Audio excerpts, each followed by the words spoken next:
ma faculté, qui compte 8000 étudiants, a subi une pression à partir du 28 novembre 2011, c'est-à-dire quelques semaines après les élections.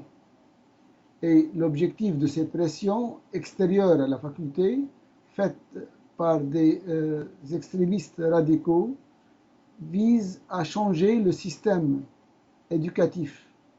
Et le prétexte, c'est d'imposer à ce que les filles en niqab puissent suivre leurs cours ou assister dans les classes. Nous avons considéré que la bonne communication entre le professeur et l'étudiant exige à ce que le visage soit découvert. Et suite à ces pressions et surtout à des sit-ins dans mon bureau qui se sont prolongés même plus qu'un mois, il y a eu par la suite des attaques de filles, surtout le 6 mars 2012. Des filles en niqab s'étaient introduites sans me demander la permission dans mon bureau et elles m'ont insulté. Par la suite, elles ont saccagé mon bureau. Je demandais l'intervention de la police. La police n'est pas venue.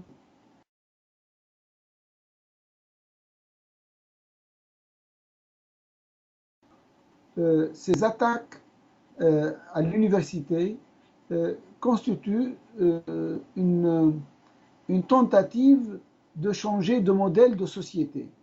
Et ce qui est inquiétant, c'est que ça vient après la Révolution. Alors que la Révolution, c'est pour améliorer la situation de notre pays, il y a des tentatives de régression. Et ce qui est aussi inquiétant, que le gouvernement et surtout le ministère de l'Enseignement supérieur ne nous a pas soutenus.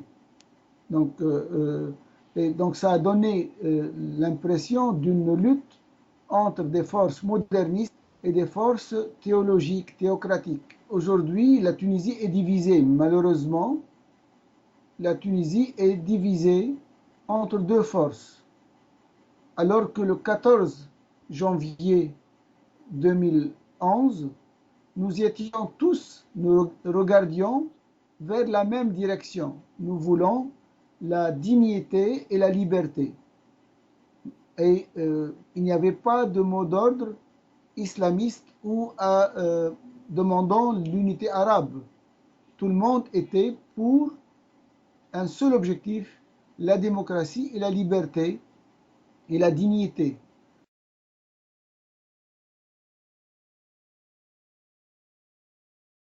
La pétition de solidarité avait commencé tout d'abord en Tunisie. J'étais soutenu, ma faculté a été soutenue par la société civile, par les démocrates tunisiens. Ensuite, ça a été relayé à partir de janvier 2012 au niveau international, lorsque des collègues de plusieurs pays, et tout d'abord des collègues français, ou bien des collègues qui sont originaires de Tunisie, ont manifesté leur solidarité, mais ceci a été possible grâce aux médias tunisiens. Les médias, aujourd'hui, s'expriment et défendent la liberté en Tunisie. Et c'est pour cela que ces médias sont elles-mêmes objets d'attaque de la part des salafistes. Et donc je suis vraiment ravi du rôle qu'ont joué les médias en Tunisie, aussi bien la télévision, les radios et les journaux. Donc je pense qu'ils ont joué leur rôle avec objectivité.